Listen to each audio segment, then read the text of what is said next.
Hello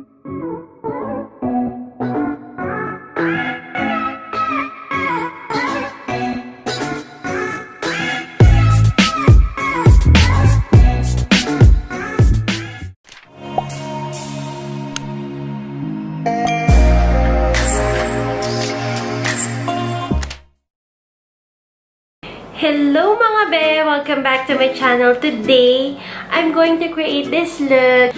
So excited ako today kasi I'm going to play with new products that I recently purchased.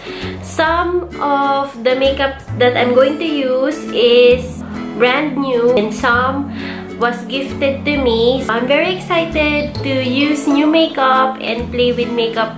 It's been 1 month since I do a sit down and do a tutorial for you guys because normally I'm just doing reviews and random vlogs. So I'm very excited to do this tutorial for you, and if you're interested, just keep on watching.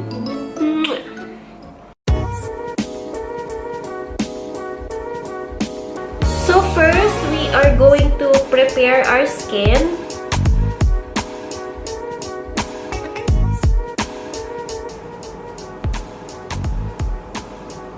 Actually, this is a night repair cream. Napaka-smooth niya sa skin. Tsaka hindi siya oily. Okay, so na-absorb na siya ng skin ko. Parang feeling ko gusto ko lang gawin to na parang sit down, get ready with me, kinda videos. Next, I'm going to put foundation. So, I'm using YSL. So, before, ang ginagamit kong brush, itong aking Coastal Scents. Pero now, yung sister ko from the Philippines, binigyan niya ako ng oval brush. So, napaka-smooth niya sa skin, and I'm just going to have a light to medium coverage na foundation because I don't want to like do a full coverage makeup. Small amount lang.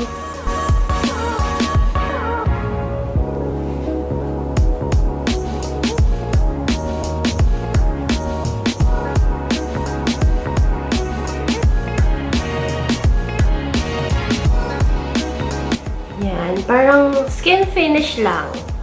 I'm going to put my concealer. This is my all-time favorite concealer, the Age Rewind.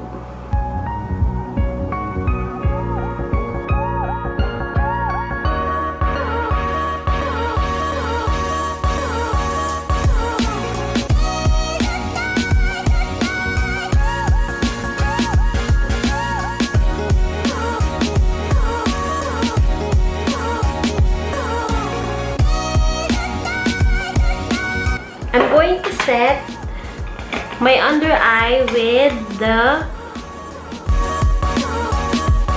So, I just recently purchased this kasi meron palang Laura Mercier dito sa Qatar. So, located siya sa Doha Festival Mall. So, I was really fascinated sa brand ng Laura Mercier nung nakita ko si M. Kua na... Si M. Kua, siya yung makeup artist ng celebrity sa Philippines. So, napapurchase tuloy ako. Tatap lang siya. Isiset ko lang yung under eye ko kasi I don't want to set the whole face kasi maglalagay pa ako ng liquid blush.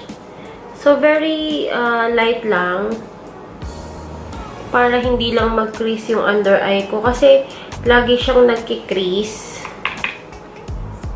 And, first time ko din gamitin tong setting powder na to.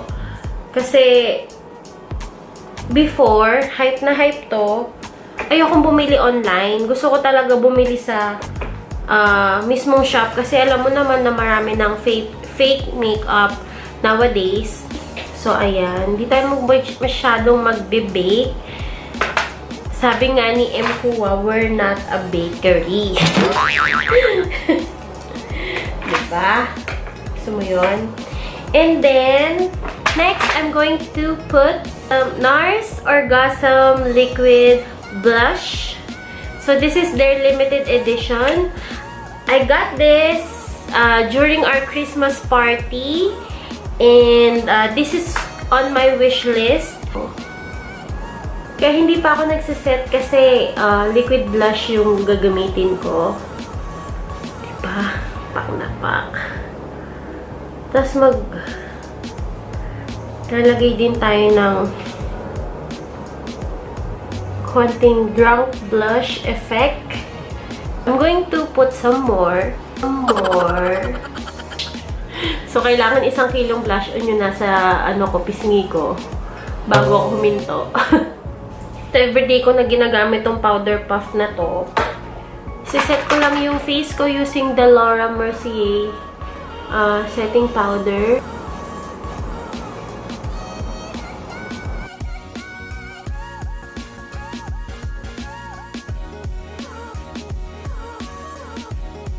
And using a small brush, I'm going to dip my brush here. And we are going to do a light cat eye. Get your kohl liner again. And then tight line your eyes.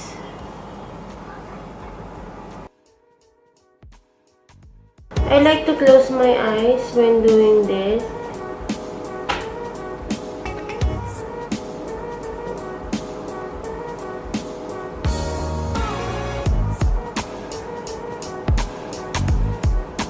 And I'm going to take this kohl liner. I'm going to define.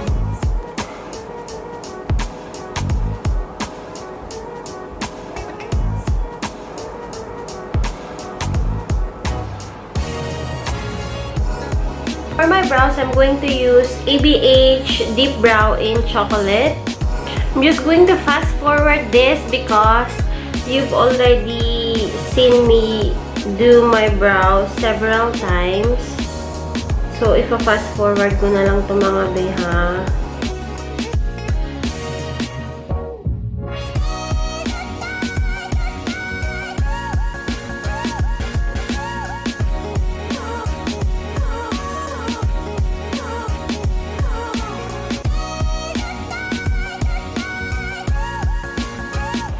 So, I already did my brows off cam. And then next, I'm going to put eyelashes. False eyelashes. This is from Daiso. I got this for 7 reals. This is the one that I'm using. So, nakaganyan siya.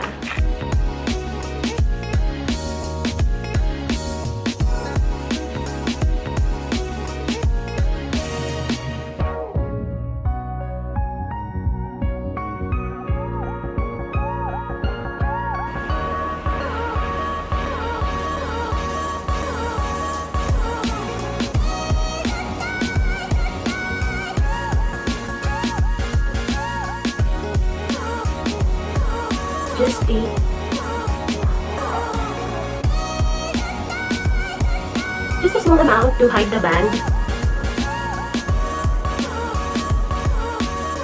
I'm going to use my Hoola bronzer to contour my nose.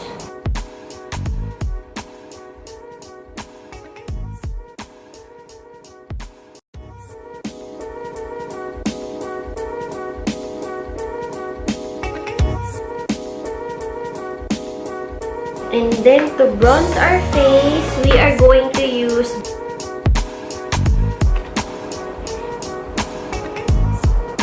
so I'm just going to put mascara.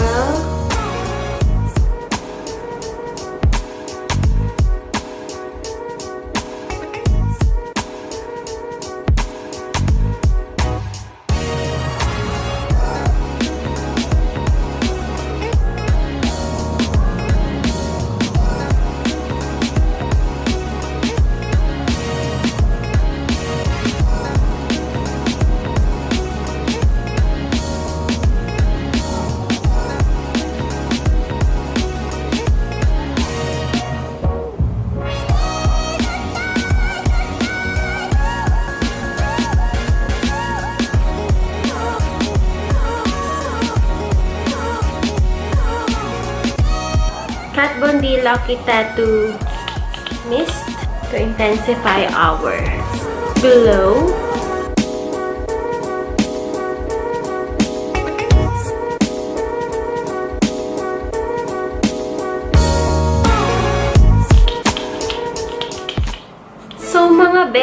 na yung final look natin. So, I hope na-enjoy nyo yung pag-watch ng video na to.